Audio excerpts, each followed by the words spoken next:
algebra. Once I figured out the formulas, you know, I didn't mind writing the formulas out. I stopped at algebra too because I didn't need any other requirements. Okay. You know, I enjoyed. I was a government social studies fanatic because they were good stories. Right. And so I'm into like I enjoy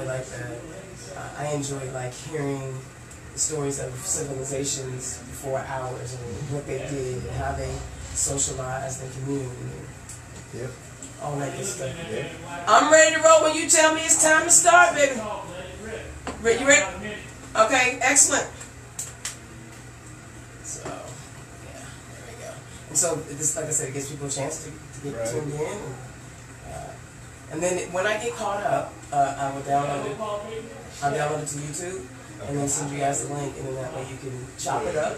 I don't care what you do with it. It's all yours. It's my little bit of donation I can do to help your campaign. That's because I can't donate to everybody, right? I work for the county. So, but this is just my way of helping candidates. Okay, appreciate it. Yeah, I love doing it. I'm selfishly doing this service because I want to flip that damn state house. Oh yes, you gotta happen. At least get it closer this time. Yeah. Or yeah, so at least they have to talk to us. Yes. Right now they ain't gonna talk to us. Yeah. Yeah, love it. Bring it in. Good evening, everyone, and welcome to another episode of Turn Left. I am your host, Indiana's own Dana Black. Did y'all miss me last week? I missed y'all. I really did. I was in French Lick hanging out at the IDEA convention, communing with Democrats. Yes, I was. We were at the French Lick Hotel in West Baden, and Democrats from all 92 counties, all 9 districts, congressional districts hung out. We shared information, heard from candidates, learned some things. We honored two women who have been pioneers in this thing for a long time. First, Miss Vi Simpson, they did a ceremony for her. The 9th District had a ceremony for Vi Simpson. You guys know she's been a trooper in that state house, holding it down as only a power woman could, you know, for as long as she could. But also there was a ceremony and a thank you for Miss Cordelia, who is the party vice chair. Listen, Miss Cordelia is a union head, right? She's been holding it down. I'm not going to tell you how old she is, but just know that she's got a few more decades than most of y'all have, and she's still going strong. If you've ever seen her drive, you know she don't mind whipping it. But Miss Cordelia was honored. I mean, it was just great. And then to see all the women that were excited, right? And all the candidates that are excited. Now, there's some fun times that happen in French Lick, and so we have the motto, what happens in French Lick stays in French Lick, so I ain't telling y'all nothing else. Ain't no videos, I ain't telling it. But my wife did come down with us, so that means I get to hang out with the Democrats for a little while longer. All right.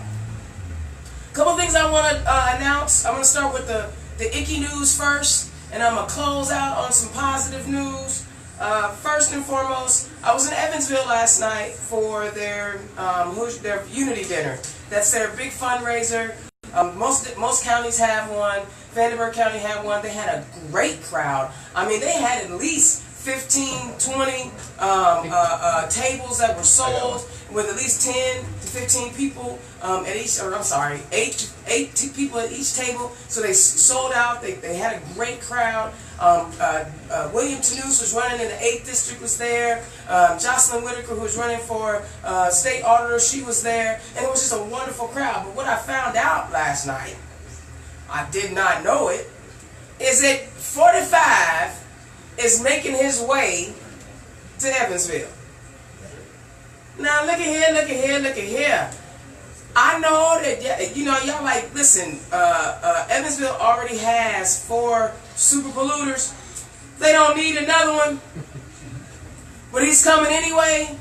So y'all need to get a hold of the Vandenberg Democrat Party, the indivisible groups down there, and find out what they are doing, because they're going to show up with signs. I heard one of the signs was, you know, one of his big chants last year was, or in 2016 was lock her up. Well, considering what's going on with Cohen and Manafort, lock him up, lock him up. I'm just saying it's about that time to lock him up, right? But listen, they're going to be out there. Y'all get with the Vandenberg Democrats and the Indivisible group down there and find out what they're going to be working on. All right. One other thing I want to talk about.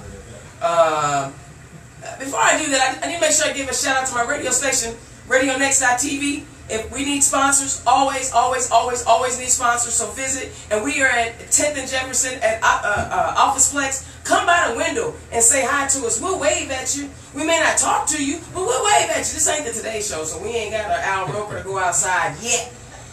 We working on it though. But make sure you guys visit us, Office Plex, and visit RadioNext.tv. If you want to advertise your event on Turn Left, let us know. We have advertising packages. You can find all that on RadioNext.tv and sign up because, again, you know, I need light. I want y'all to understand, as chocolate as I am, there's got to be some real light on me. And if we don't pay the light bill, then y'all won't be able to see me. I'll just be a shadow with some teeth. I'm just saying. But anyway, getting back to the news.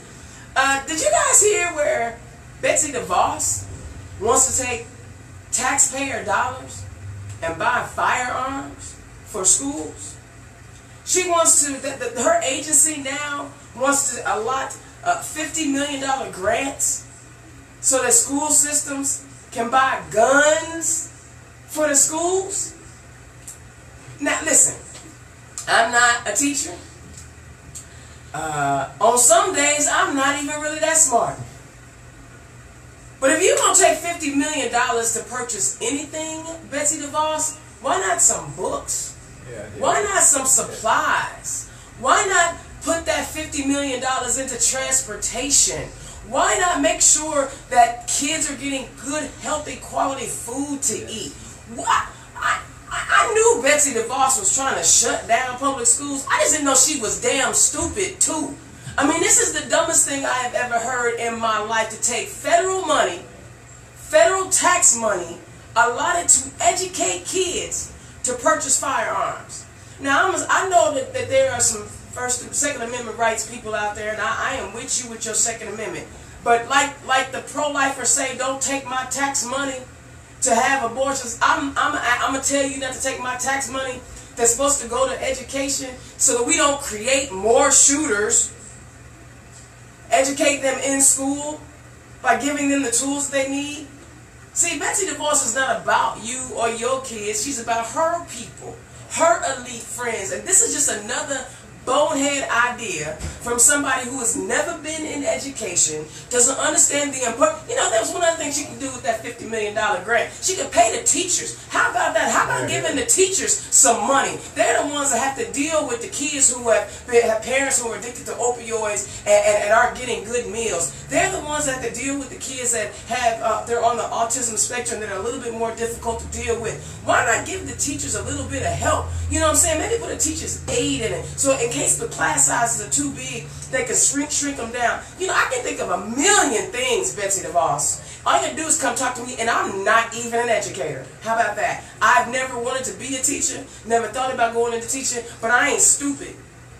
And so I need Betsy DeVos to come talk to me, because that is the dumbest thing I ever heard. And anybody that is hearing my voice, y'all need to make sure that the House bill that they have introduced to block her from this thing, because, you know, the Democrats who are thinking are like, yeah, we're going to put this bill together because she's stupid.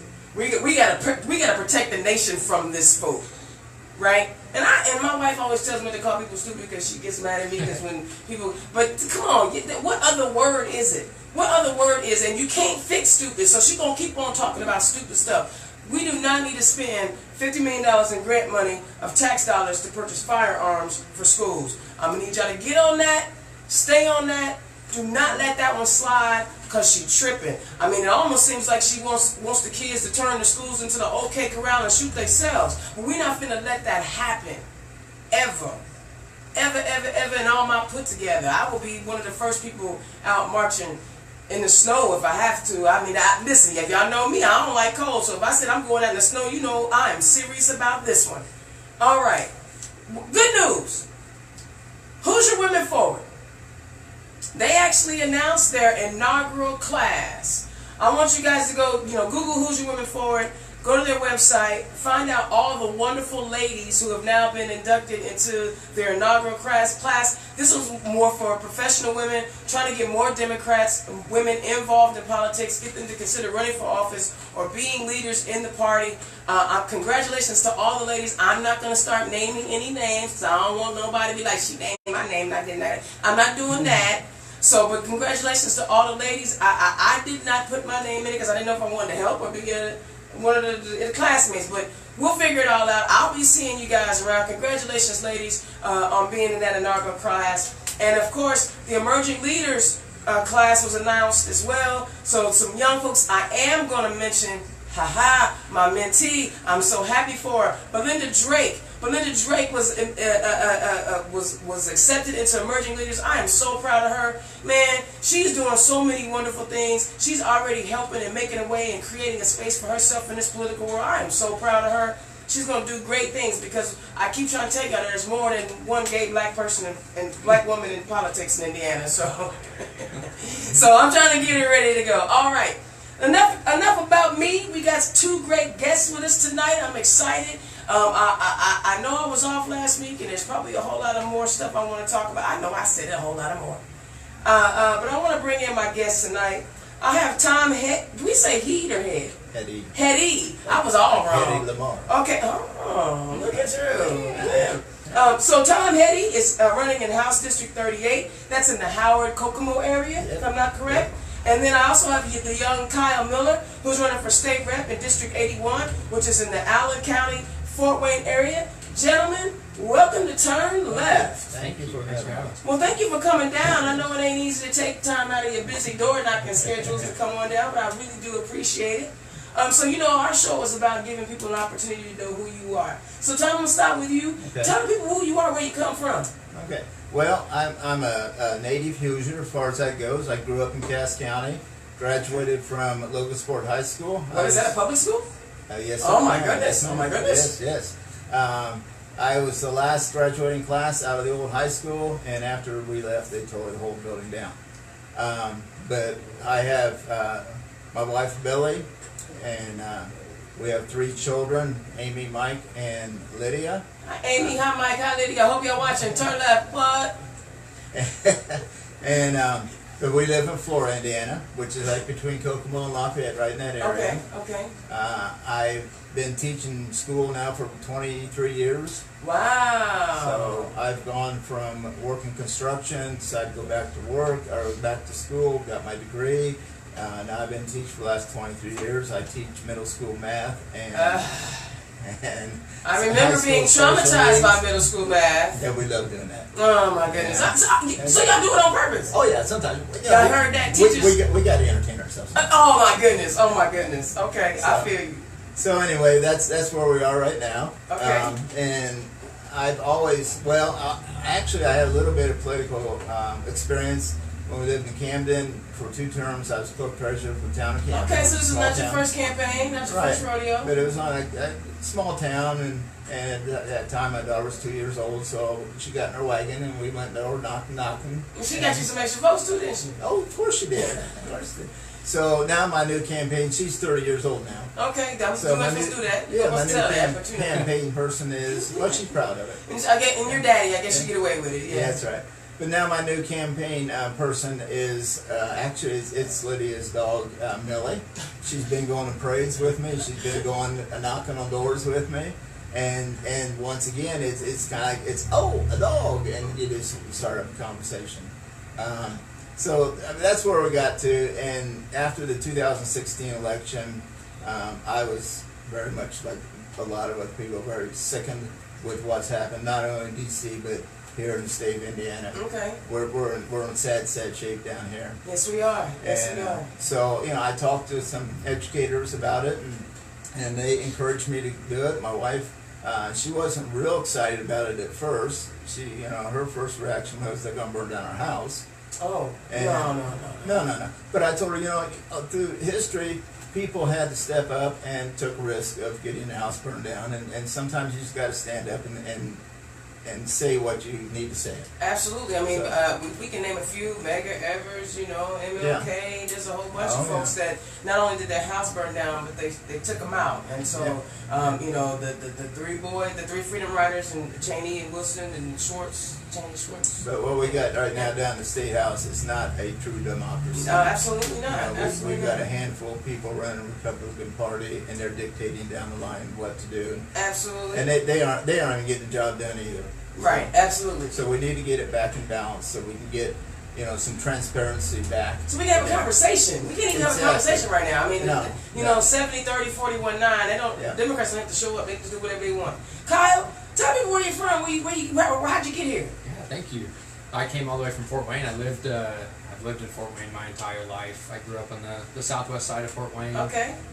Second city. And it's very, very much home for me. Okay. I love the feel of Fort Wayne, and it's where my wife and I have decided to raise our two kids.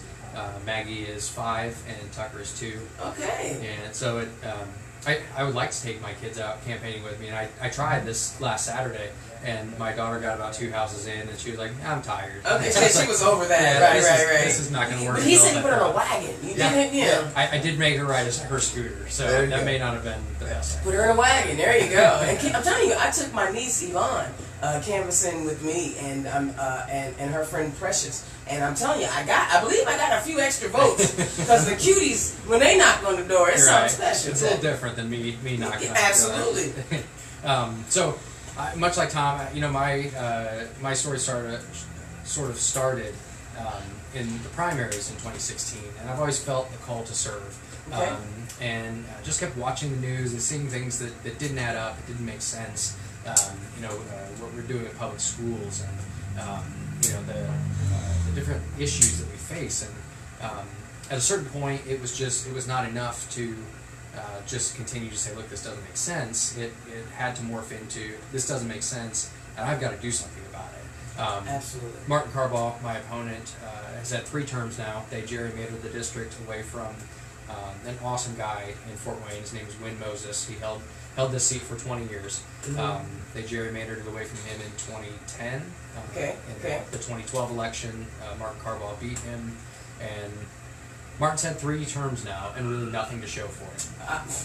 Honey, other than, crappy roads, a 48th in quality of life, 50th for small businesses. Oh, but they got a $1.8 billion surplus. Yeah, well, and that's the Of your money they just stockpiling. Yeah. We've decided to prioritize being cheap and saving money over investing in essential services. Absolutely. I actually liken it to rental property. I talked about it at Vandy last night. Some neighborhoods don't want you to rent your property out because people don't spend the amount of money that they need to upkeep, right? I feel like Republicans are treating Indiana like rental property. Yeah, and there's this thought that all of the money that's going into the surplus is great. We're saving this money. We're really not, because there's something to be said about fiscal conservatism.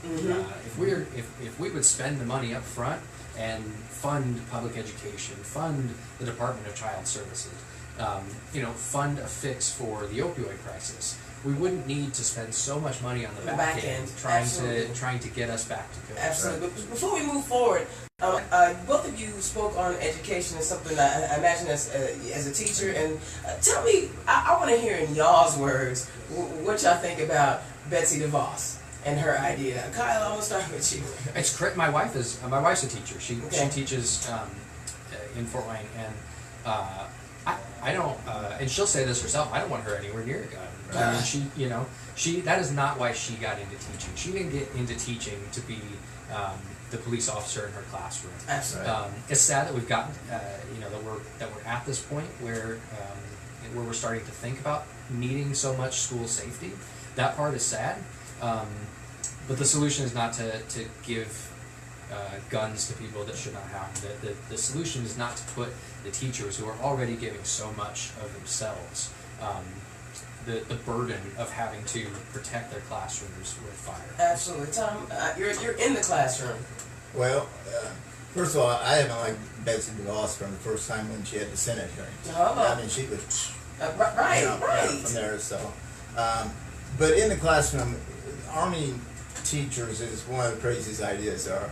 Of all the teachers I've talked to, I've only had one person actually say that they thought that was a good idea. One person. One person out of the whole It thing. was Betsy the boss. That's what you talking. And I've taught many teachers that, just like you said, if I have to be armed, I'm quitting. You know, and that's the majority of the. They don't want to have to make that decision as to whether that person, whether I have to shoot that person or not. Right. Right. Because it could have been a former student of them, it could have been anything, and that's not what they're doing. They're preserving lives. They're encouraging growth in kids, not taking it away from them. Now the other side of it, with our drills that we're doing anymore, we used to on lockdowns have kids hunker down the corner. We don't do that anymore. We teach them to fight back. Okay.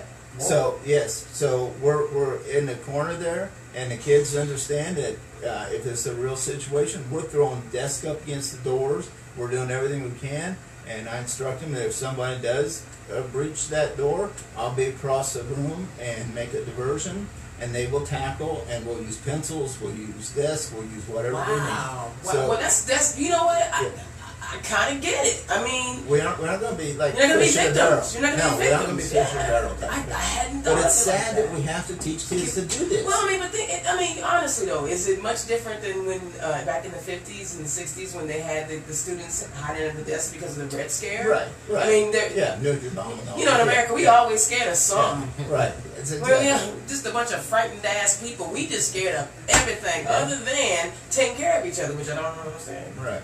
I just thought it was a crazy notion for someone who was supposed to be taking care of education to talk about. It shows how out of touch she is. I mean, she's Yeah. wholly unqualified to be Completely. the Secretary of the Department of Education, and you know, she's worried about her $40 million yacht. $40 million yacht. Hello. Meanwhile, our schools are deteriorating, and we're teaching, especially in Indiana, we're teaching kids how to take tests and not how to learn. Exactly. All You know, day. I figure I lose a month of instructional time, and every teacher saying we have 2 weeks of I-STEP, so we got 2 weeks of prep for I-STEP. That's a month of valuable instruction time that we're missing out on. And I understand there's certain things we want to teach the kids, but And we want to see how they're progressing. Yes. But I'm with you. That first of all, if we let's call it like it is. I-STEP is a money-making situation. Oh, yeah. It is really not about determining where students are, because I bet as a teacher, and I bet your wife could say the same thing, she knows which student is going to do well on those tests and which ones just aren't. I mean, so in my opinion, why don't you just ask the teacher? Yeah. well, and I got a confession to make. 4 years ago, I invited Todd Rokita to my school. Okay. Did he come? But, yes, Okay. he actually came. And then I also sent to Joe Donnelly Okay. because I was teaching civics class at the time. Okay. Okay. And so I sent both, and I expected the staffer to come from both of them. But he showed up and he asked us, what can we do for the testing? And I said, it's simple. I says, I can make a pre-test and a post-test. And I can tell you how much growth each one of my kids have throughout the year. I said, you don't need to do all this other stuff. No. Just tell me what you want them to learn, and we can do it. Yeah. Jump in. The difference where we're losing it is that people like Tom Rokita don't understand the difference Right. between growth and proficiency. Exactly. I'm sorry, I didn't mean to cut you off. No, that's fine. This is a conversation, y'all. Pretend like we have beer, but we don't. Right? Okay. We focus too much on testing proficiency. Yes.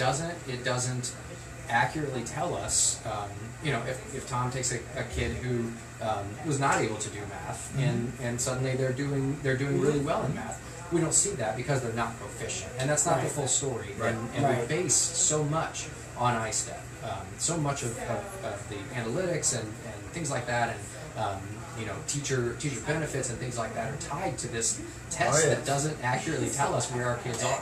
Again, it's not about that. It's about making money for some homeboy's friend who owns McGraw Hill or whoever devises the test. It has nothing to do with the student or the teacher. And if we just be honest about it, Yep. I ain't afraid to say it. I ain't on the ballot. You know what I'm saying? It ain't about the student or the teacher or the school for that matter. It is about somebody lining their pockets. All right, before we get into dive into your campaigns and things of that nature, I gotta ask, because I know people, I can't read the post that's coming up, but I'm sure somebody's like, I wonder if they're gonna talk about Cohen and Manafort. So just because we gotta have that kind of hot topic conversation, how about for 8 counts on Cohen and 8 counts on Manafort? Witch hunts aren't actually supposed to get guilty pleas and verdicts. Exactly. Tell me your thoughts on what's going on at the big house. Well, as Joe Public, bottom line is, I can't believe he's still president. Okay. You know, I mean, there's no reason that man should still be there. If you look at everything that's going on right now, there's no reason that he should be there, except for the Republicans don't have. Well, I got a theory. On that. I have a feeling that Republicans are keeping their mouths shut, because if the Russians and WikiLeaks had all that stuff on Democrats, what do you think they have on Republicans? Well, and I used to say that when it first started, that Republicans are going to leave him there so he can deregulate everything, and then they're going to get rid of him. Well, it's time to get rid of him. What's past time? They should have got rid of him for that tax cut. Yeah. Kyle? Yeah. This is going to sound like such a political answer, but I try not to pay too much attention to what's going on. I got you. You know, I'm a 92 County girl too. right? Yep. Tom understands how much time campaigning takes, and it has to be 100% of your focus. And so, you know, I think it's great. These people for so long have not been held accountable. You know, I read something the other day that this sort of shows how we treat white-collar crime in this country. It's finally coming to a head, and the good things that I'm seeing are that people like Cohen are starting to see that you know, Trump's facade is only so strong, and they can't all hide behind it. And so, you know, I kind of think they're all going, you know, this president thing was not a good idea. I mean, they was sitting back doing their money laundering, doing their mafia, bad boy thing, and they were like, let's go get the White House. And now they right like, you know, we probably shouldn't have done that. Well, I still don't think that it was his intention to win the presidency. So all these things that were going on, I don't think it ever occurred to them that at some point they may have to answer for their actions. Absolutely no. They never thought they were going to win. I mean, you know, and listen, I don't give Omarosa no energy, because she sold out a long time ago. Yeah. But yo, sister girl showed her super suits. I mean, by videotaping, recording all this. Okay, we're done with that, because I just had, I know people like to hear about it and they talk about it. And real quick though, Michael Avenatti had the best line at the VMAs when he said that Omarosa and Michael Cohen were up for Recording Artist of the Year. So you had time to watch the VMAs. Listen, it was a meme. It was white noise, right? White noise. Yeah. While I was working on campaigns. I got you. Okay. So let's talk about you're in the Kokomo area, in between Kokomo and Lafayette. Kokomo was one of our big economic hubs for a very long time with the automakers and things like that. Things have changed in Kokomo and Howard County and the surrounding areas. Tell me what people are saying to you that when you were out talking to them and knocking on doors, what are they telling you they need and how things are just what's going on?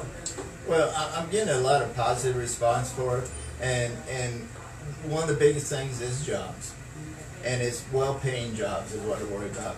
I talk to people all the time that are making $35,000 to $40,000 a year, and they got 2-3 kids, and it's impossible. That's a struggle. That's a struggle. And then they try to buy insurance and pay the rent or mortgage. On top of that, it's just very so jobs is a big deal.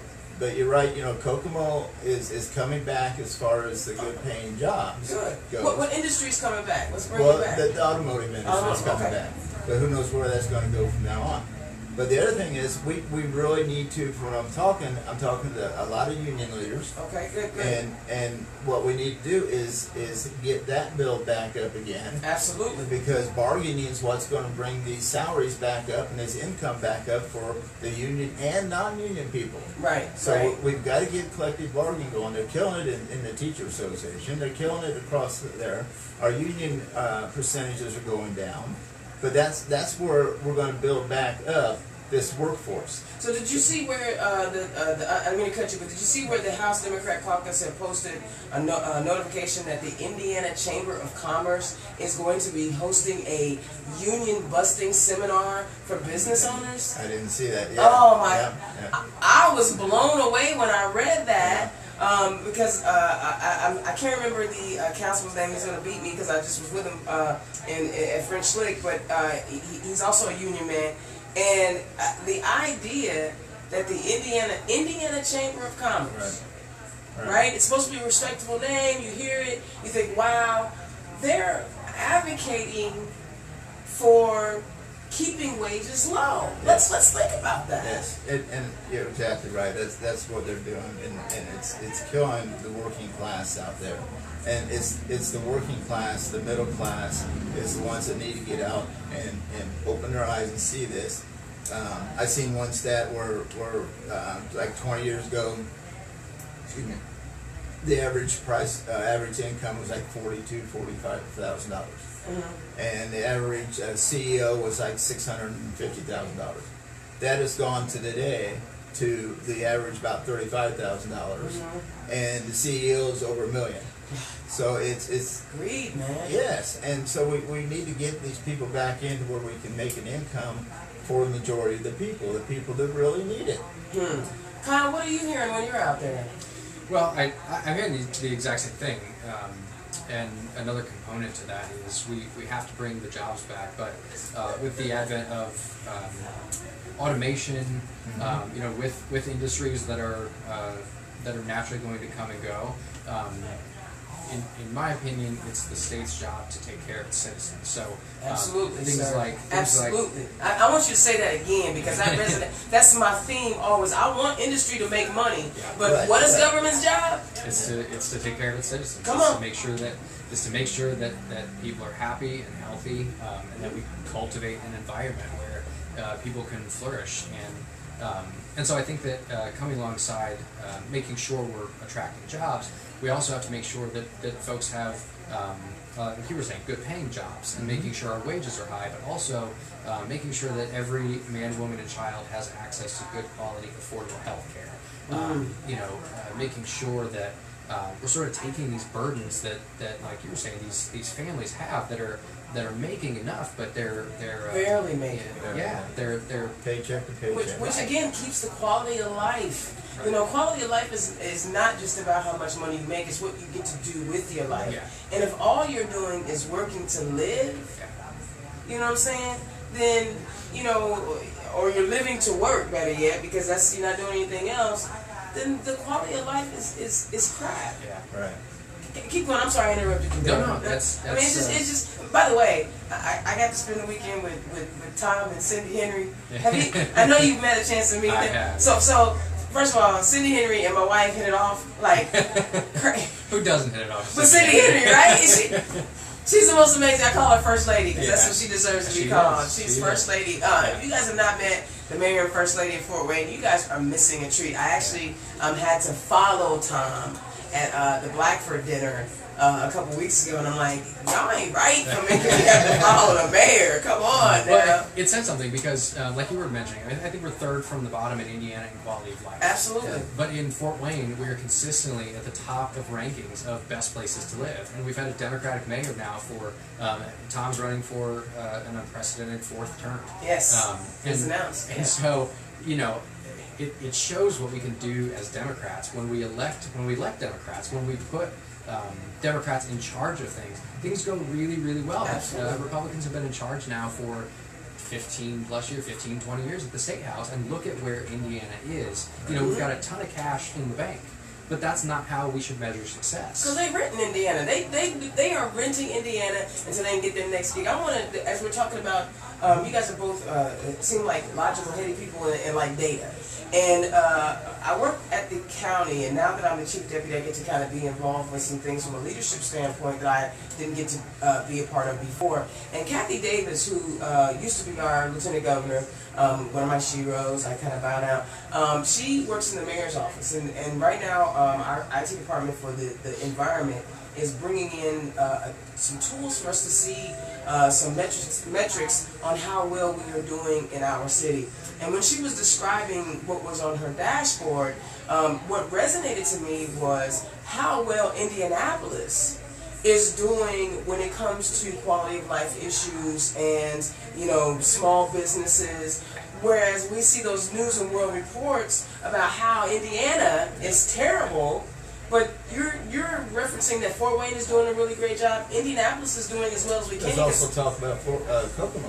Absolutely. Mayor Goodnight is doing a fantastic, Mayor Goodnight, yes. Fantastic job. Yes. See, look, and look, we ain't gonna talk about Mayor Hammond, my man Tom McDermott. I mean, so and Shelbyville Mayor, Democrat Mayor down there, he's doing good stuff. He's got a program down there where, you know, he's saying if you come and you finish school or you go to Ivy Tech down here, we got a job for you. Yeah. I mean, and they'll foot some of the bill, little Shelbyville, right? So I mean, when people look at Indiana as a whole, right? I think sometimes it's a distorted view. But if we look at, you know, what Indianapolis is doing, what Fort Wayne is doing, what Shelbyville and Kokomo are doing, and even some of the stuff that's happening down in Evansville, we see that we're not getting the full picture. But we're not getting that full picture because that's not what they want to tell. Exactly. Yeah. You know, and we got to flip those seats. Yep, we have to. And flipping the seats also, it's vitally important because what you were talking about earlier at the federal level, Indiana's primed to get dumped on by what's coming out of D.C. Oh, yeah. So we have to put up some sort of resistance, or I shouldn't say resistance, we need to put up some sort of filter to make sure what they try to dump onto us here will really work for the people of Indiana. Yeah, that's why I love my rural Democrat candidates, because they're out there, even when they don't get to advertise that they're Democrats, they're still sharing the same vision, you know, of what we're trying to do for the people. Yeah. All right, let's dig into your campaigns. Let's dig into what, you know, how things are going. We got about 75 days left. Yeah, something like Man, that. that's not a lot of the heat is on now, baby. For reminding us. Yeah, that's my job. I'm trying to keep you positive. There's, you know, sending you positive Dana Black energy. Yeah. So I know education is one of your issues, and you talked about connecting with our unions. What is that third issue that you're working on that you're talking about when you're knocking on doors? Okay, well, DCS is another one. I've got. I see. Yes. He's a teacher. He came prepared with a list. Right. What do you expect? But I keep track of what people talk to me about out in the field. So that's what some of education is a big one. DCS problems. Last year they got in a big mess, and they had this big survey and study for it. But that's actually the sixth state they've had, and they haven't done anything in the last 10 years to do anything about the problem. So now they're going to step up, and they're going to they're going to watch it off again. So we really need to work on that. Livable wages is another thing that people are talking about out there. Quality of pay and benefits, no matter what your gender or how you look. Oh wow! Okay, all right. I feel that. Yeah. You already know. I feel that. And my big priority next year down in January at the State House is going to be working on the bias or hate crime. Oh, finally. Yes, this is. We're one of 5 states that do not have that. Yeah, I mean, you got Porter, Representative Porter and Senator Taylor have been working on hate crimes. And don't get me wrong, I get frustrated. So there's a quote by I'm messing it up already, but to be black in America is to live in a constant state of anger. And I'm sitting around watching all these people all of a sudden saying, "Oh my God, we gotta have hate crimes because it happened in Hamilton County."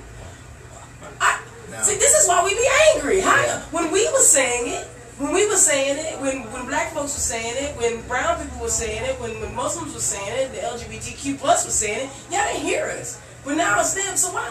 I mean, don't get me wrong, what they did up there was terrible, and I'm just not down with Nazis at all. And I love the Jewish community because they get to be who they want to be. But why does it take a wealthy, county for our leaders to step up and say, "Oh, we're going to do something about this now"? It's because we're very privileged, as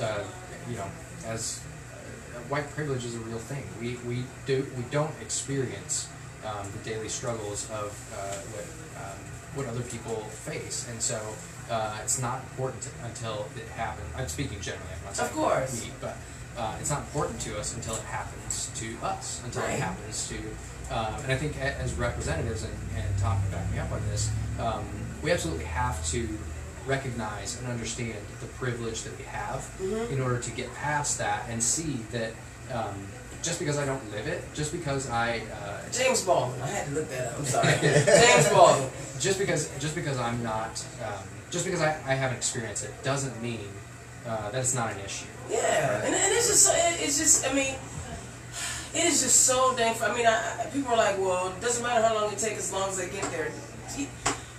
Basically, what y'all telling me, the hate crimes against me didn't matter. When I hear people say, well, now, that's what I feel inside. It's like, I'm in a constant state of anger because when I was telling you that in my communities, my multiple communities, was saying it didn't matter. We didn't matter to you, and now when it's wealthy people, it matters. I'm sorry, my little rant. I'm sorry. Go ahead. I won't rant anymore for about 15 seconds. Well, when we talk about that, and I've been doing some study on hate crimes for different states and what have you, and what they're saying down the State House is that every crime is a hate crime, and that's not true. And if you just look at some of the definitions of it, hate crimes all crimes have two elements. There has to be an underlying crime. School teachers giving us a lesson, y'all. And plus an added motivation, an intent to harm a person or certain characteristics that define who they are or what they believe. Right. So and my homegirl got on me last week. Last time I was on the show, I said, so if I say I'm gonna whoop a white man ass because he's a white man, that's a hate crime. Exactly. That's a hate crime. Yeah. So and they're saying down in Annapolis that the judges have a prerogative of adding on more sentences. Right. But the problem is when they do the investigation of the crime, the detectives and those writing reports don't necessarily have to look at it or for evidence of hate or bias. Right. They don't have to put that in their and they're not we pass something and they're not reporting it. Exactly right. So if we can pass a bias crime where they have to report that crime was due to a bias, then it comes out in front of the judge. And this is what they're talking about up in your district in 38, right? Yeah. That's good to know. That's good to know. Maybe we can get something done. Yeah. So Kyle, tell me what. Tell me. I know education is one of your big ones. Yeah. Tell me the other two big talking points on your campaign. Well, education is obviously a big thing. Fully funding public education. Absolutely. Making sure we're raising the minimum wage, repealing job and wage killing legislation like right to work. Right to work, common construction. Yeah, and like I mentioned before, guaranteeing, making sure every single Hoosier has access to good quality, affordable health care is very important. But as I was listening to Tom talk, what struck me was I held an event last night, and we had a gentleman there who was concerned that Democrats don't have a cohesive message, that we don't have, that we sort of have each candidate sort of fighting for different things, and we heard him and sort of started a dialogue, but Tom and I are fighting for the same things: exactly. Education, wages, healthcare, hate crimes, the gender pay gap. These are things, just because we have a lot and that we're trying to sort of get each of them out there, doesn't mean we aren't cohesive. We're very much together in what we're fighting. Absolutely. And so I speak on this often. People want us to have a Dr. Seuss slogan, right? Yeah. That makes everybody happy. Cat in the hat, see Dick run. I said, but we have complex issues that require complex answers. But if people want to understand what our simple slogan, our simple messages, is people over profits. Exactly. Right? Because everything that we talk about, whether it be higher wages, whether it be funding education, whether it be dealing with the opioid addiction, whether it be quality health care, all of those issues deal with people. All of those, the environment, all of those issues deal with people. People should come before your profit margin. I do want businesses to be successful, Right. because when successful businesses, there are successful people working at those businesses, Yeah. gaining income and living full lives. But the bottom line is that as Democrats, just hashtag it. Hashtag people over profits. Well, it's important because it goes to the point about us having a $1.8 billion surplus. We have prioritized, Indiana, have prioritized profits over people. Absolutely. And I think that's excellent. It's an excellent way to put it, because we need to get back to a system that's driven by care for other people over saving money. So when I was out canvassing a couple years ago, there was always like, once a week, once a month, there'd be somebody that says something to me that makes me think differently. Have you had an experience where you've been out talking to your constituency? Because I started off being the angry gay chick, right? And then next thing you know, I'm talking environment, I'm talking, taxes, I'm talking everything. Tell me about a conversation or an experience that you had that kind of made you go, wow, this is why I'm in this. I knocked on a door a couple of nights ago, and you could tell that the woman was beat down. She was tired. I found out she'd just gotten offered her second job, and I do my normal spiel, and I always ask, what issues are important to you? What concerns do you have? What's your family facing? And she sort of paused, and then she just broke down and started sobbing and said, I can't afford nice things for my family. I can't afford health care for my family. Wow, a nice thing is healthcare. Yeah, and her husband worked for a large grocery chain that had up and decided that they were no longer going to cover employees' spouses under their healthcare plan. And so here she was. She and her husband both worked 2 full-time jobs, and still, made too much to qualify for HIP 2.0, and still weren't able to afford good quality health care. Wow. And I felt for her because, our family goes through the same thing. We all have issues with paying for health care. My kids got the flu over the winter, and we took them both, and it was $80 each time we took one of the kids, and then I got the flu, and I had to decide, is that something that, can I tough it out, or is this something I want to spend another $80 on? Right. Unfortunately, with flu seasons like the one we had, the people that toughed it out were the people that were most at risk. Right. And so, families shouldn't have to decide between being healthy and we've got families that are literally having to choose between providing for their kids and seeing them. Oh, that's so. I love. That's why I asked that question, because there's a way to tell that story that resonates with people who are listening. Tom, tell me about that experience. That you've been around a while, so you're not new to it. You're true to it. That's what we say you're not new to it. You're true to it. I know I'm still kind of new to it. Tell me about that experience, and even after having been out here before and done it before, what door knocking experience have you had that just kind of made you go, wow?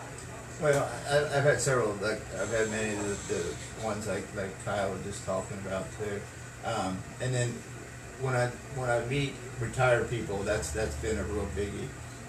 The other day at Colfax, I met a gentleman and his wife, and asked them whether they registered to vote. And the gentleman said, well, no. I said, well, would you like to get there? And he said, no, I'm not going to vote. And I said, why? He said, well, he has trouble getting around. He didn't want to go down. So I said, would you be interested in mail-in voting? He said, oh, yeah. So next day I took that back to them.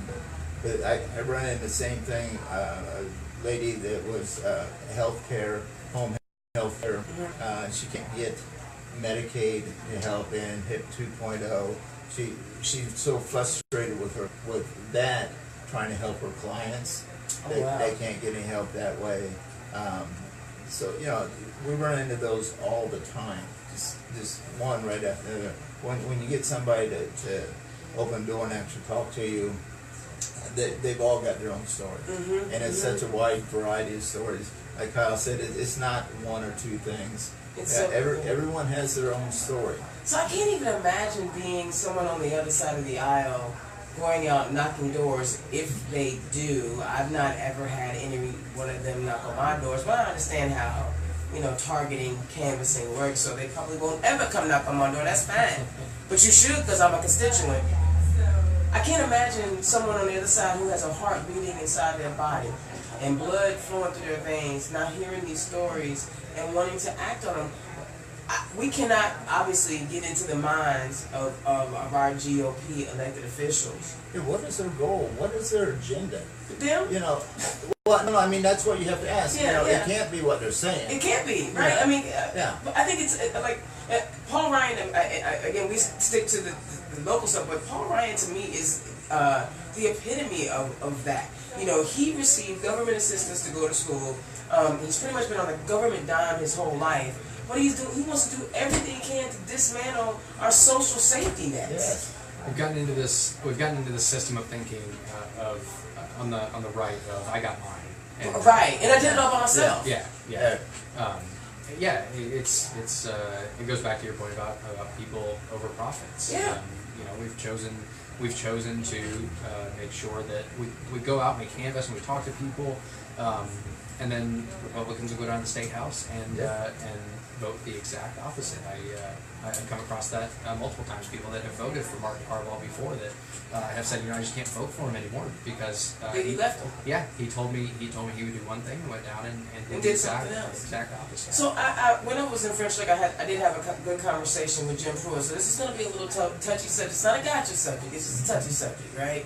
And because he ran in the 6th district for Congress, and he was explaining to me things that I would never know, which is he was explaining how difficult it was sometimes to connect with his white constituents, because a lot of his white constituents, especially the males, felt like they were now losing.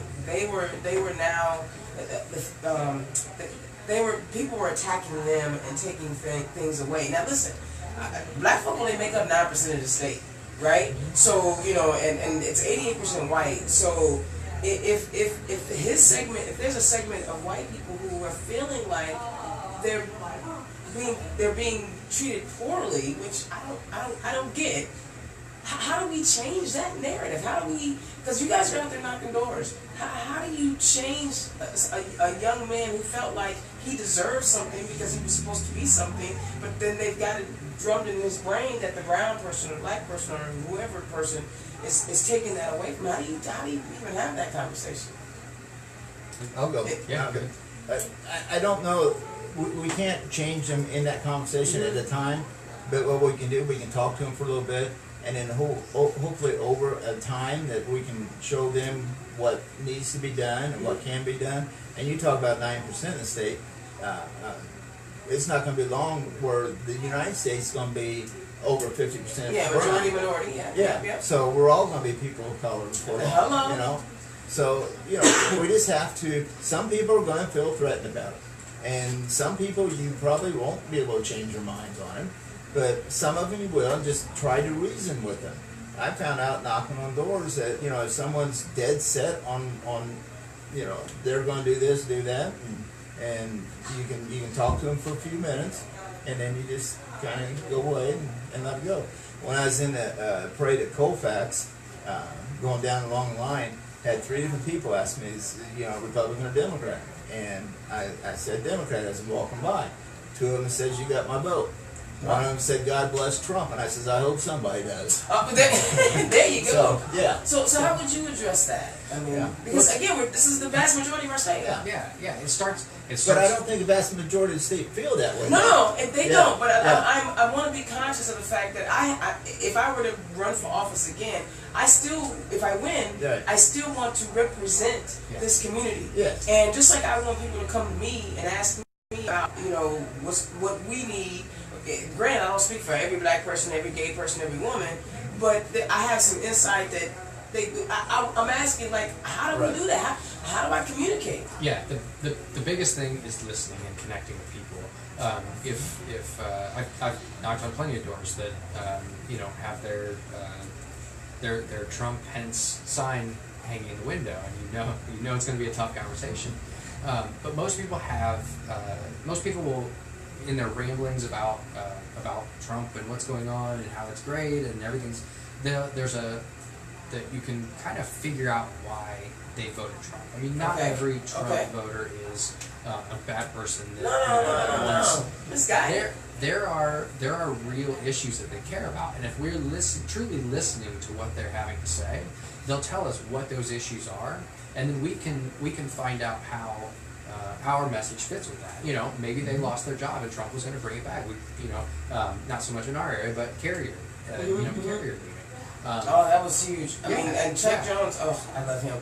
I mean, and that's why I'm asking, because this isn't just helping me or, personally, but there are a lot of Democrats who are out there running, and they're running into these. I didn't know, actually, until Jim actually explained to me.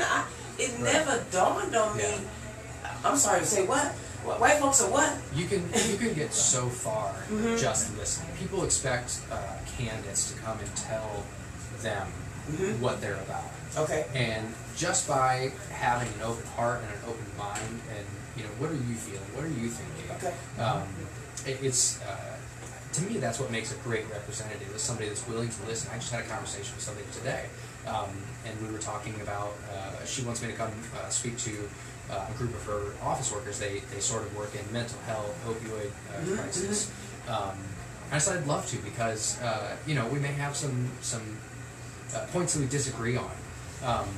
But this is how we grow. This is how I find out what it's like, what an experience as a black person is like. Yes, yes. This is how, if I don't know something, it's not my job to become an expert in it. It's my job to listen to the experts. Thank you. Oh, okay. I love it. I love it. All right, we have about 8 minutes left. So, Tom, start with you. Tell me about what fundraisers you have in, when you're canvassing, and how the people can find you so they can donate to you. Okay. Well, you can find me on Facebook. You lift it up. There we go. Lift it up. There we go. There's my Facebook. It's facebook.com Tom Hedde 38, and my Twitter's is Tom Hedde 38. I love props. So, yes. Anne Murray started it. Now we got props. And the big one here is to donate. To donate. Okay, at Secure. I can't remember now. Secure Act Blue. Excuse me. SecureActBlue.com. Donate Hedde. A teacher. He is so pretty. Yes.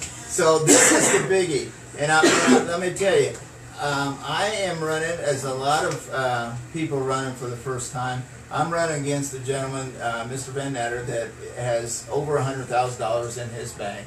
So he's got all kinds of money out there. So I've got a grassroots campaign going, where it's $5, $10, $15, $20, $100 type of deal. Okay. And I'm taking everything I can get that way. Okay. The other thing I want to point out is my opponent is probably the biggest gifted legislator down there. And let me tell you what, there was an article in the Kokomo paper not too long about this. And from 2015, 16, 17, he collected over $18,000 in gifts. Now, I don't mind you sharing that bit of information, but one of the things I try to do on Turn Left is to highlight y'all. I'm not giving them people oxygen. Okay. You know what I'm saying? I appreciate you sharing it. I'm sure the listeners, they can look up who he is and what he is. But my goal is to make sure they love y'all. Let the devil do his thing. Yeah. Yeah. My point is, he's not working for you. No, he's not. Type of deal. Yeah. He's not working for you. We need someone out there that's going to work for you. Okay. Type of deal. Fundraisers coming up. Yes, September 8th, we got one at Michigan Town. We got a barbecue out there. And then as far as knocking on doors, we're going to be hitting Walton before too long. Frankfurt's going to be a big one. We're going to be organizing people down there on like Friday nights and Saturdays to do that. And I'll be getting that out to Facebook where we're going to meet and what we're going to be doing. And then personally, I usually leave school about 3:30 or 4, and then I just canvas home. I got you. So Kyle, tell me about your fundraisers, what events, how people can find you. Yeah, so I feel wholly unprepared now. I know, right? This guy, right? Anne Murray, and now we got Tom Hedde bringing props. Right. So the best way to find me is my website, www.kyle81.com. Kyle81.com. Okay. Same with Facebook, www.facebook.com/Kyle81. We don't, we just got done hosting a fundraiser last night. It went really well. We've got we've got some things in the works. The best way for people to find us is just go on Facebook. Okay. It's where we're posting all our events and everything like that. We're working on some really cool things. And so same with Tom. I'm getting out canvassing. We canvass. I try to canvass 4 or 5 times a week. All right. Okay. Typically at home on Thursdays with my family, and so we're getting out and getting it done. I gotta tell you, you guys are like, I enjoy talking to y'all. Like I can keep talking to y'all for like another couple hours. First of all, Kyle, I don't know if people can feel it, but Kyle, you have an amazing energy. Not that you know, Tom, I got much to do, but I'm feeling your energy, and some people hide it. You probably have to hide yours because you teach middle school math, and if people actually felt your energy, you might be in trouble.